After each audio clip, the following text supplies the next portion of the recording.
Taylor Swift is alleging that Blake Lively is lying. She seems like kind of a jerk. Wow, she's like kind of a bully. And she's just very sarcastic and snarky and just didn't come across well. It was just a perfect act of evil that was almost executed in broad daylight. Big celebrities and important media people are already bashing Blake Lively and Ryan Reynolds after their legal nightmare blew up in their faces. Thank you for providing us with that distraction. At first, Blake played herself as the vulnerable victim, with Ryan portraying the doting husband willing to fight her conflicts. But now the whole charade has torn apart, and Hollywood is watching as its carefully built image crashes beneath the weight of their own falsehoods. And do you know who's directing the onslaught against Blake Lively right now? None other than Megyn Kelly, one of the most fearless media people in America. Interview 053106. With decades of skill exposing lies and taking apart Hollywood's PR apparatus, Kelly isn't simply talking about the Blake Lively versus Justin Baldoni case. She's inspecting it piece by piece. From the minute Blake began her murky, agenda-driven lawsuit, Kelly has been one of the few important figures calling out the contradictions, distortion, and blatant lying. She's completely flirtatious with him. He is flirtatious back, but they're talking about their spouses, and it's all in good fun. She laughs and says, oh, did you get beard on me? She also called on Brian Fredman, Baldoni's strong attorney, to point out how Blake and Ryan Reynolds manipulated the media to trash Baldoni while taking ownership of the photograph. And since then, she's been on a daily journey to unravel Blake's faux victimhood. One of the biggest bombshells Kelly found was the nurse deceit in her first allegations. Blake reported that Baldoni stepped in on her while she was nursing, making her uncomfortable. Sounds like a violation, right? Except the true text messages came out, and guess what? She invited him in. She laughs and says, oh, did you get beard on me? She doesn't say, oh my God, you nuzzled me and said that I smell good. The messages demonstrate that she effectively pushed Baldoni to come over and run lines while she was breastfeeding, making it very evident that she had none issue with it at the time. But later, when she sought to establish a case against him, suddenly, she switched the narrative into, he violated my privacy. Kelly launched into this lie, stating it was yet another desperate attempt to cast Baldoni as a predator, when all he did was obey her invitation. And this is merely one example. This is what she's done throughout. She said, he came in my trailer while I was breastfeeding. Well, then he produced the text messages showing her saying, I'm breastfeeding, come on over. This is meant to be applied to design this dance situation, yet no such time is displayed. Just watch it. Watch it. Romantic, right? And then replies, smells good. And she responds, it's my body makeup. That's her big tormenting moment. They are playfully playing for the camera, striving to make it look like two lovers, two humans in a relationship. Then there's the strange dance scene claim, which is so absurd that even Kelly couldn't believe Blake felt it would hold up in court. So, while filming, there was a point when Blake and Baldoni's characters were dancing together. According to Blake's lawsuit, Baldoni made derogatory comments about her body odor, making her feel uncomfortable. But here's what actually happened. Blake herself joked about how her body smelled bad after sweating on stage. Baldoni answered with a fairly bland, nonchalant statement like, yeah, it smells good. That's it. That's the complete experience. And somehow Blake turned it into a harassment case. Kelly straight up chuckled at how stupid this was, saying, it's a fantastic example of Blake attempting to manufacture anger when there was none. This is going to be used to create this dance scene, and no such moment is shown. Just watch it. Watch it. No, I think it's more romantic. Right, and then says, smells good, and she says, it's my body makeup. That's her big harassment moment. They are playfully acting for the camera, trying to make it look like two lovers, two people in a relationship. And this is precisely what Megyn Kelly has been revealing every single day since this case became public. She has been systematically tearing apart all the holes in Blake's account, pointing out the differences and disclosing the true aim behind her public relations stunts. Megyn has been diligently attempting to find the truth, demonstrating how the Hollywood elite attempted and failed in their attempt to tarnish Baldwin's name. The whole process has been a public spectacle, and Megyn Kelly is at the forefront of it, shining a light on the manipulation and deceit. And let's not forget Ryan Reynolds, who, despite being caught in the midst of all this, has kept rather mute about the subject. His position, or lack of engagement, adds another complexity to this already confusing story. Was not. Time and time again, she accuses him of doing something, which then when you hear the full context, is an absolute nothing burger. Kelly felt zero sympathy for him. In fact, she called him out for apparently raging at Baldoni behind the scenes, demanding him to give Blake greater authority over the picture. Kelly feels that Ryan was not just serving as a supporting husband, but also as Blake's personal attack dog. She thinks that Ryan was actively involved in ruining Valon's career, using his authority to control the issue for Blake's advantage. According to Kelly, Ryan wasn't simply sitting quietly in the background, supporting his wife. He was completely involved, pushing the boundaries and using his position to interfere with Valon's career. Kelly doesn't hold back when she asserts that Ryan was a big element in practically stealing Valon's movie, undermining him at every chance, and playing a huge part in spoiling his success. They're trying to try this case in the media.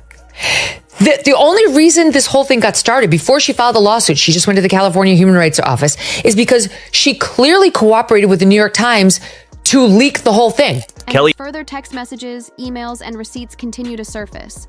Kelly's media coverage keeps turning even more caustic, with every new finding making it harder for her to dodge the harsh scrutiny. She's made it crystal plain that Blake and Ryan didn't simply play dirty, they were caught red-handed acting filthy. It's apparent that the evidence is stacking up against them, and their operations are under heavy fire. But if you think that Megyn Kelly's judgment of the circumstance was harsh and stinging, you might want to brace yourself because what Chelsea Handler had to say about it is nothing short of dynamite. Movie. Now she wants a complete gag order. Now he needs to be shut down to protect her. This is very unfair to poor Blake. Why should Justin be able to release snippets to the media without the full context? That's what she said. That's what she did. Handler, a popular comedian and television personality, is widely recognized for her forthright and usually offensive humor. With a career focused on pushing boundaries and calling out the antics of celebrities, Handler has always been known to voice her views. Her words have become legendary in the entertainment sector, as she isn't reluctant to stir up themes, even if it means taking risks. At the 2025 Critics' Choice Awards, Handler didn't hold back during her address, showing her outspoken brand of comedy that has gained her both praise and criticism. Handler's style of humor is shamelessly honest, a trait that has earned her a renowned figure in the entertainment world. She has spent years managing the difficult atmosphere of Hollywood, never shying away from challenging issues. Her comments often carry enormous weight, especially when she tackles the high-profile challenges in the celebrity realm. At the 2025 Critics' Choice Awards, Handler seized the occasion to expose the ongoing legal issue between Blake Lively and Justin Baldoni. With her customary wit, she didn't hesitate to push her viewpoint into the heated circumstance, making a witty yet biting remark on the court fight. The crowd, used with Handler's attitude, was both startled and thrilled by her words, as she proceeded to straddle the border between humor and controversy with ease. This event at the Critics' Choice Awards further reinforced Handler's reputation as one of the most bold voices in comedy today. I want to acknowledge that we've been through a lot lately, not just here in Los Angeles, but our entire country. She began by acknowledging the dreadful and challenging conditions that everyone has been suffering recently. In her normal fashion, with a touch of sarcasm and humor, she swiftly shifted to the continuing Lively Baldoni fight.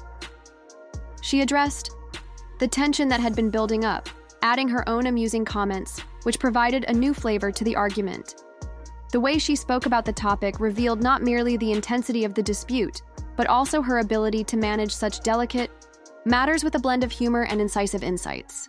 It was apparent that she wasn't just reporting on the drama, but was totally engaged in the discourse, expressing her perspective with a blend of seriousness and amusing satire, making care to keep the audience both informed and thrilled.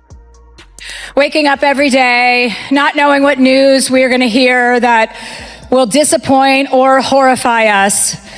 So it is important in times like these to have a distraction. She responded, "Thank you for presenting us with that diversion. I'm truly grateful for it. In actuality, I think we're all glad for a chance to breathe, and I think we're all okay. I feel that no matter which side you're on, there's a common understanding here. We can all agree that the possibilities of a sequel happening are modest. It appears like this story closes right now, with us, and that's fine."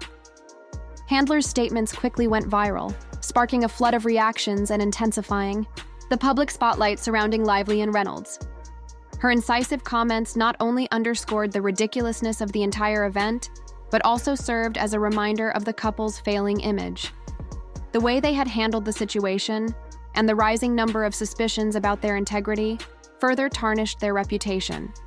As the viral attention expanded, it became obvious that their status in the eyes of the public, and even their colleagues, was beginning to collapse. Handler's words struck a chord, shifting the narrative and drew even more attention to the flaws that were starting to appear in the couple's public persona. It was a reminder of how swiftly things may change, even for the most beloved stars. And that's why I want to personally extend my gratitude to Justin Baldoni and Blake Lively. When a comedian of Handler's prominence uses her platform to mock a celebrity event, it signifies a radical shift in public perspective. Handler, being one of the most essential characters in comedy, has a unique potential to translate even the most delicate issues into moments of hilarity. The fact that she chose to utilize her platform to make light of this specific celebrity event indicates the degree to which public opinion has evolved. Handler's influence, along with the international dispersion of her monologue, had a big effect in driving this transition.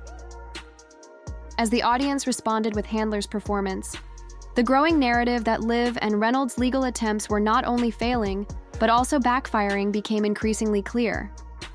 The more Handler criticized the subject, the more it connected with the people. What had previously seemed like a painstakingly controlled legal strategy abruptly morphed into a spectacle that many now viewed with distrust and derision. Handler's acute wit and aggressive delivery helped underscore the faults in the legal techniques utilized, exposing how prominent individuals may swiftly find themselves trapped in a web of controversy that they couldn't escape.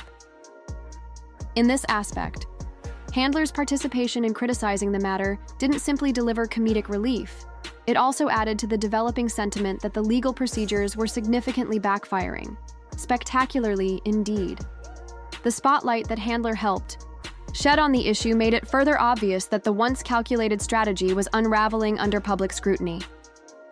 Thank you for providing us with that distraction. I'm grateful. I think we're all grateful. And I think we're good. I think everybody in this room, no matter whose side you're on, we can all agree to accept that there's probably not going to be a sequel. In the court of public opinion, incidents like these may be important, affecting the entire trajectory of a renowned figure's career. This is particularly true when high-profile figures like Handler and Reynolds are engaged. Handler's caustic humor just serves to further undermine the carefully built images of these once beloved stars.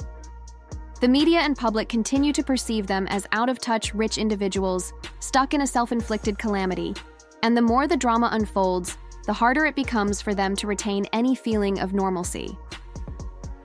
As the legal war carries on, the couple faces not just the barriers inside the courts, but also the constant judgment of a public that is becoming increasingly doubtful of their every move. The more I see, the more I read, the more outraged I feel. It feels like it's never ending. Every new finding merely delves more into their maze of lies and deceit. I can't seem to get to the bottom of their bullying practices, and it's disheartening to observe how they continue to attack prominent persons without experiencing the ramifications. At this point, Taylor Swift finds herself entangled in a predicament she can't immediately leave. If she testifies honestly, she risks exposing Blake, maybe ruining her own reputation. If she attempts to cover for him and gets caught in a lie, she risks losing what she's battled so hard for. And if she refuses to testify altogether, the court can still order her to go, leaving her with no apparent escape choice. This is why Taylor's staff is quickly working to remove any relation to this case before it spirals fully out of hand, threatening to damage everything in its path.